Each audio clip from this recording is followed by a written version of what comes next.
Okay, I've got a question. What do an elaborate ice palace, vaguely European accents, and nonstop talk about sustainable housing have in common? Well, somehow, believe it or not, they are all key plot points in 2023's A Royal Christmas Crush. We've got a lot to talk about, Jennifer. We do, Josh and Juan, wrap it all on this episode of Do You Watch What I Watch?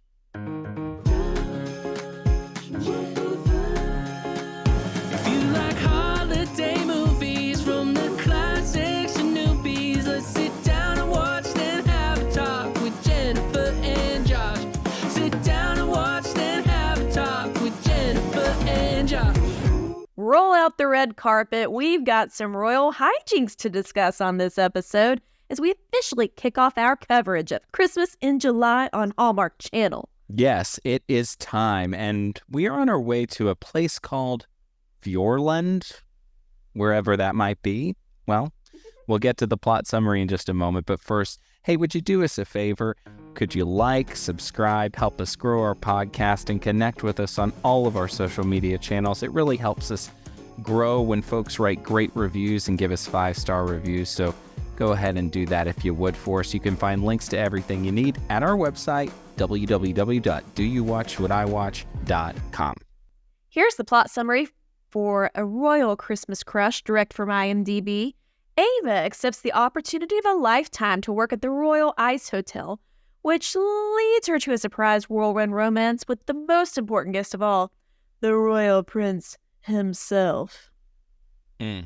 Well, first off, we have previously discussed that the word whirlwind should be stricken from all of these because that's the very nature of these sorts of things. But I want all in a tight hour and a half, a 90-minute romance. We got to move this along. I want to know, you have made no bones about the fact that royal movies are not your jam when it comes to holiday movies. Why is that? Joshua, I'm a humble girl born in the hollers of West Virginia. We ain't got no royalty up there, okay? And I just think they're more predictable and formulaic than even a lot of the movies on Hallmark or these types of networks. And they lack the humor that I look for personally. I like a little razzmatazz. I like a little spunk. And traditionally, the ones I have seen, although I have not seen them all, have been a little drier. What say you? Is this your first royal Christmas movie? This is not my first royal Christmas movie, but I think your analysis is pretty spot on. So with that being said, let's go. Well, first off, if you are watching us on YouTube, you will notice that Jennifer is wearing a lovely scarf because there is a lot of scarf action, and I appreciate the attention to detail. You're really honing your craft here. I am, except it's really hot as begonias in Nashville, so I can't promise I'll wear it the whole pod, and it definitely clashes with my shirt I have on. But Ava was wearing a pink scarf with black plaid, and I thought, I have one like that, so I thought I'd break it out. Why not? And it covers my summer chin. Stop. But I want it to grow. I think it's just going to get more bulbous as the pod goes on. So if you're not watching us on YouTube, take a gander and see what happens. I think you should.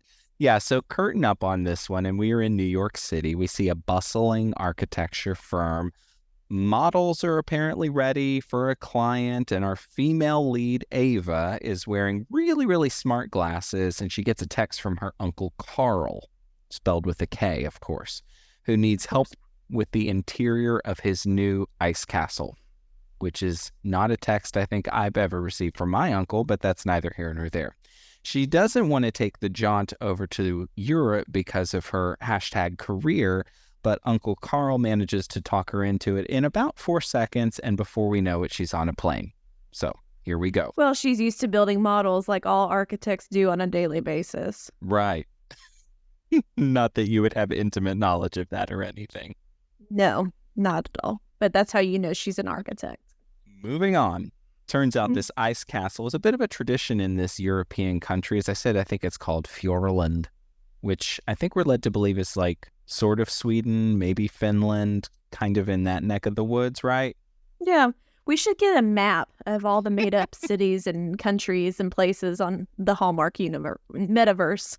We can put that behind one of us and then just put a little pin every time we do one of these. We traveled here and we traveled there. That's a great idea. Exactly. So apparently this ice castle thing is a bit of a tradition in this country for the royal family there to rest, recover, and celebrate the Christmas season. Turns out there's a terribly photoshopped family portrait of the royal, in quotes, family on the wall of the ice palace, and Prince Henry, our male lead here, is featured front and center. A woman named Brigitte, who we are supposed to hate from Go, catches Ava gawking at the picture, and she's really, really quite frosty about it from Go. So we're not supposed to like Brigitte. Yeah, Ava says, she says, she's a breath of frosty Arctic air, isn't she?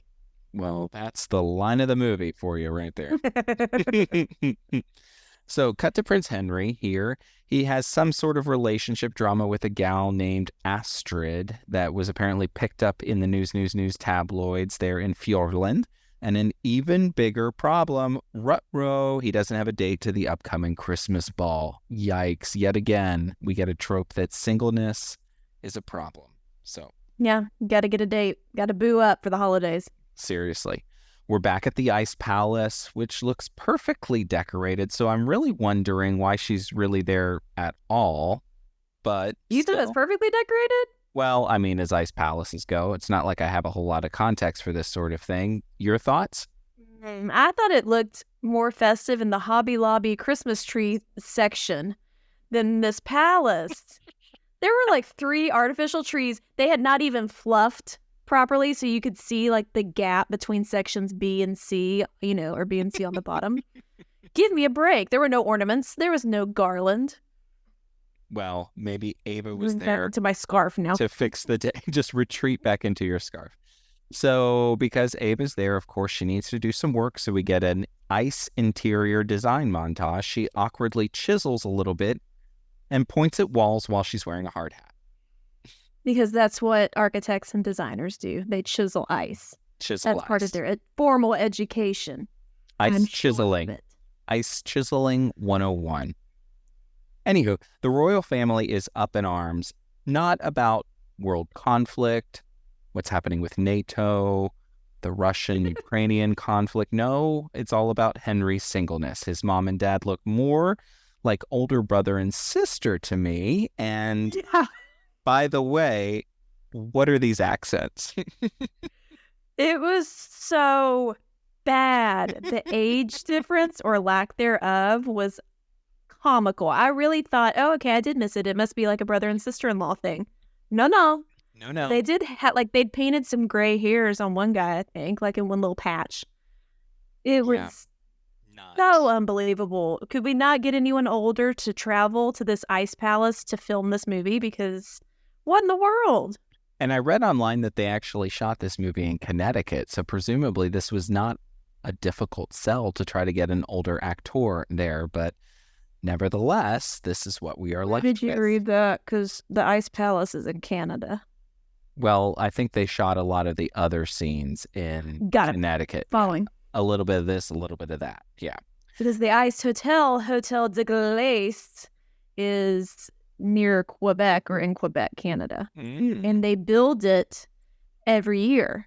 Because it melts. So they build it like in December, I guess, and you can stay between January and March, and then it melts. So they filmed the portions of the Ice Palace in this movie towards the end of the season after guests had left, and then it melted away. Well, that's a smart thing to do. Yeah. I know. And it's only, I looked it up, it's only $29.99 to tour it. Maybe we should go. I have a passport. Do you? I do indeed. Let's go. I was like, that's cheaper than that ice show we went to at Opryland last Christmas. Exactly. In our own town. Seriously. But that's not to stay. That's just to visit. That's just to walk around. Stay, I'm sure, is astronomical. But probably. But what are you paying for? Apparently, you don't even get a door that locks at the Ice Palace. So, anyway. Ava orchestrated some ice carvings, and here comes the royal family to see the finished product. Some guy awkwardly blows a shofar. Is that what it's called? That's what I'm calling it. It certainly looked like a shofar. As the royals exit their SUVs, Ava and Henry make eye contact, and there is a notable spark between the two of them.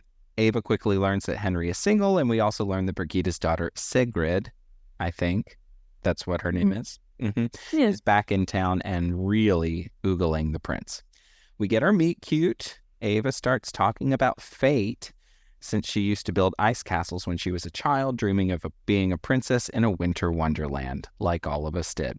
There's an ice slide, which seems woefully off-brand for stuffy royals, and Ava convinces the prince to give it a go. It looks more fun than an ice slide actually is. Trust me. Brigida sees what happens with this trip down the ice slide, and she is mad about it.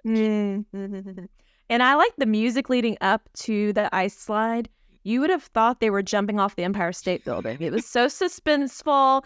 Oh my goodness. And this ice slide, I mean, it's cool, literally, but it's not very Daredevil. No. I wouldn't think. It's like children can and have done it, ours included. So the music was funny to me. It was to me as well. And I noted throughout this entire movie, it felt like there was way too much music just continually playing behind every single scene in this movie. So because nothing happens. Spoiler. Exactly. Cold take. Cold take. The royal photo shoot happens. It's boring. And word is immediately spreading that the prince has the hots for Ava around the ice palace. The uncle here, Carl, tries to get her to back off. I think he's worried that he's going to lose his contract, with the royals for building the ice palace. Anyway, he's basically like, don't do it. Brigida gives Ava a bunch of busy work. Essentially, she's supposed to build fancy ice palaces for the royal pooches, which will apparently keep her out of pocket for several days. Ava, ever the busy beaver, jumps right on it. She works late at night at an ice table, which just sounds awful. News of Henry's romance with Sigrid has apparently already leaked to News, and the two go on a winter walk and discuss her fertility prospects. Like, what? Yeah. This was so awkward. Literally, I get that they needed her to sort of force her way in to be this girl who was really trying to make a play, but to really go into that just seemed a bit much for me. They wanted her to be a villain, but I didn't really buy her as a villain. I just thought she was kind of fat and desperate. Yeah, that's more what it came across as. Yes, absolutely. Yeah. Anyway, Ava has a consult with her uncle on the Pooch project. Then she runs into the prince in the ice chapel. Okay. Where they discuss nature. Awesome. It did look awesome. Where they discuss nature and sustainable housing. And when I tell you that there are no fewer than 18 conversations about sustainable housing in this movie, count them. Which is important, and I think that's a noble venture. Noble venture, but clearly they want you sort of random. They want you to know that Ava is a multi-dimensional kind of Hallmark heroine. You know, she cares about the world. She's a bad boss lady with heart. She is. Anyway, the royals go cross-country skiing, and somehow, for some reason, the paparazzi are also there following them around. And so Mom tells the prince to ignore the pops and also tells him that they are having dinner tonight at their, I guess, their real home. Yeah, and that they've invited Sigrid. Anyway, the prince tracks down Ava, who is working on the Pooch palaces. He's pretty impressed with her fancy dog houses and actually wants to build them at the castle itself, which, you know, I guess that's impressive. I don't know. Anyway. Cool. As far as dog houses go. Yeah. Yeah, when I tell you. Some shed roofs, some modern design, it's a little mid-century modern probably for a palace in wherever Europe, but you know. It is what it is. Yeah, exactly. Mm-hmm. He also tells her he wants to go on a fun date with her, which I'm like, could we please just do something? I mean, this is really dullsies. After some encouragement from the nice royal staffer lady, what was her name, by the way? I don't know. No idea. No. I don't. Yeah, doesn't matter. She sneaks out of the ice palace and onto a Clydesdale pulled carriage for her fun afternoon with the prince. Brigida talks up Sigrid ahead of the night's big dinner, while the date, to me, looks like a total snooze. It's sightseeing. Like, could we not do something more exciting than just go sightseeing and nature seeing and all of this other? Get a sleigh and a horse-drawn sleigh. I mean, the overdubbing of their audio in the sleigh ride was atrocious. They weren't even pretending like that was actually how it sounded. No. But I like that he said, I'm not known for my humor, but you seem to bring it out of me. I did not laugh a single time watching this movie. No, not at all. Nothing. And I can laugh pretty easily sometimes. No, he was duller than dull. Dry as dust. Yes, yes. Oof. The prince doesn't show up to the fancy dinner that he's supposed to with his family and with Sigrid, and the king and queen start to wonder about, quote, the American girl's motives. Here we go. Don't trust those American girls. Don't trust them. Don't trust them. We're off at the prince's Christmas shack, I think. And the two share a charcuterie board and discuss low-income sustainable housing because it's so romantic. Here we go all over again. He wants to give her wine, but apparently doesn't know how to open a bottle of wine. And this is supposed to be his comical moment, and it is just not. So anyway, he spots the northern lights outside of the window and drags her outside in the cold. She makes a wish. The prince... You CGI the northern lights behind us in post-production on this YouTube video. I'll see Because that's what they did in the movie. That's what they did. They basically were like, let's find some stock video of the northern lights, and then we'll have the two actors look up at them, and we'll just cast different kinds of blues and greens and purples on their faces. I've seen it in other Hallmark movies before. Same screen. Same thing. Here we go. The prince has to make a big national speech for Christmas and is nervous about it, apparently. Ava wants to lend him an ear, of course. Brigida and Sigrid are playing more games. Are they supposed to be comedic or just desperate, do you think, Jennifer? I think they were supposed to be comedic, and it was just awkward. Yeah. It was not enjoyable at all. No, it wasn't. And like, was the, not butler, but like his handler guy, like working with them or against them? It was not clear. Like, was he Team Sigrid or no? I think he was Team King, and then by proxy wanted Sigrid in the picture so that they would get married and everything would be moving forward. I don't know. Anyway, the prince continues working on his speech, and she's working on some drawings of, you guessed it, sustainable housing. He's suddenly inspired by her pictures and writes more of his speech as we hear Joy to the World play in the background. The king's right-hand man is Bobo Googling Ava and discovers that she used to be engaged to some sort of financial fraudster from when she lived in Minneapolis. I think they're trying to make this the oopsie doodle, and it just, no, doesn't work. But I died laughing that the search engine was called Searchathepedia. I paused it to I was like, what does it say? Searchathepedia. Searchathepedia.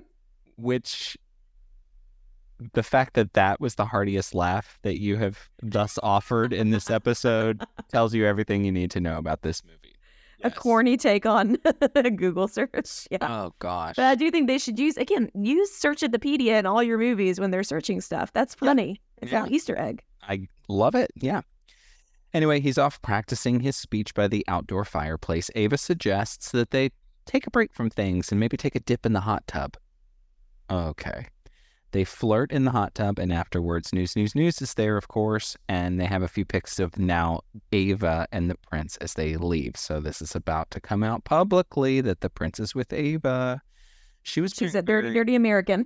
She is. She was wearing a very weird, I thought, swimsuit in the hot tub with him. It was like a jacket over her swimsuit. Anyway. Oh, it's cold up north or wherever they are. So the prince asks her to keep the night of Christmas Eve open. Oh no, is he going to invite her to the ball? We will see. Brigida finds out about the dirt on Ava from the king's right-hand man and tries to give it to the news guy, who passes on it. When I tell you that is no, that is certainly a no. He's an upstanding member of the press. He would never rat out the prince. Wouldn't happen. The right-hand man tells the prince about it. He's like, we need to hear her side of it, and goes off to give his speech, which is all about generosity and helping one another. It's really full of cliches, but apparently it's a slam dunk. So the king of Sweden immediately calls, which means he can't run off to see Ava and chat with her about her past, which, oopsie doodle, winds up on the cover of the News Daily in Fjordland. She leaves Fjordland immediately. Do you like how I'm saying Fjordland? I couldn't even pretend to pronounce it. So you're doing a great bang up job as far as I'm concerned. Wilverton Country. Oh, We're going to get letters from the people of Fjordland. I know. Like, Which, we're real. We're here. by the way, the flag that they tried to design for Fjordland is just, it's a blue flag with a red slash through it and 3 just applique snowflakes. It's really bad. It's cold up here in Fjordland. We give it Just- 3 snowflakes out of 5. Just so you know. The prince is really bummed that Ava has left Fjordland. She won't take his calls, even though she has his number saved as, quote, Prince Henry. Which I thought was so dumb. Like, really? Okay. He tracks her down and finally decides to ask her to the ball. She says no, saying she's not welcome in Fjordland. She changes her mind, of course, and shows up at the ball in a red gown. We get yada-yada apologies from Brigida and the king's right-hand man, who turn out to be an item at the last second. And Yeah, where did that come from? right? I didn't see that coming. Then the prince and Ava kiss. Oh, and they're going to do sustainable housing in the kingdom because, of course. And the prince naturally wants Ava to be in charge of it. The end. All right, Jennifer is fluffing her scarf as we speak, and that only means it's time for our gold or coal segment where we each get to give 3 gifts. If there's more gold on this one, we're going to call it Coronation Day. And if there's more coal, well, the crown has been tarnished. And if it's tie, we're just going to call it meh. Jennifer, hit me with it. What do you got? So much to say about this one. So few gifts to bring. I think my first piece of coal will be that this is not a Christmas movie. This is a winter movie that had clear lights on trees. It could have happened any time of year. They could have, and probably should have aired it in January or February when we're all, kind of sad Christmas is over. So we just need some winter, vibes, I guess. It was not a Christmas movie. I got 0 Christmas, emotions from this movie. Well said. Coal. And yeah, my first gift is also cold. This was like the snoozer of all snoozers. I was bored the entire time. Nothing happens. I couldn't care less about any, or I could care. No, Couldn't. Wait. Yeah, you could. I could not. I said first, I could not care less about any of these characters. No. Nope. Not a one made me intrigued. Even some of these other bonkers movies we watched, you still kind of root for some of the characters. I didn't care about any of them. Sorry. Yeah, and they had an opportunity with her character to build out the relationship with her uncle. Clearly, there was some sort of history there. We got none of that. So it's like we have no sort of emotional investment in her as a lead. So it was just a tough sell. Your next gift. It's sort of related. It's going to be Cole. It was the lackluster chemistry between them, which is bonkers because they met on set, the leading couple, and now they are, as of the year of our Lord, July of 2023, are dating. They're a real life couple and they're madly in love and traveling the world. Which, again, I didn't see any chemistry, but I don't think it's their fault. I think it's just these characters didn't have any development. There was never really anything for them to do. So it didn't jump off the screen. They're beautiful together. But they're definitely a good looking couple. But I think you're right. The script and the plot and the premise just really didn't give them a whole lot to work with. And there just wasn't much there. My next piece of coal is that this plot is just entirely not plausible. Like it just literally makes no sense that she's over there. She's leaving projects. I mean, we get in the first scene that she's so incredibly busy, but we're supposed to believe that she can just leave all of that and jump over to Fjordland for weeks on end to decorate some sort of ice. It's just, no, it doesn't make any sense to me. What to do for my last gift? What did I do? I'm gonna go with a half a piece of gold. Can I do that? Why not? I'm gonna give gold for the Ice Hotel scenery because I did think it was really awesome to see. but I've seen it before, and I've seen it done better on Hallmark. 2019 had a movie, Winter Castle. It was a very fun winter movie, not a Christmas movie, and it took place in whatever version of the Winter Castle happened that year, and it was really fun and awesome. And then they also did it again in 2021 on Hallmark for Baby It's Cold Inside. I didn't catch that one, but so this is the third time they've done this setup, and I think it's probably the weakest of them all. So props. I always enjoy Ice Hotel, but like it has been done before. Yeah. Half. My final piece of coal is going to be the forced happy ending here.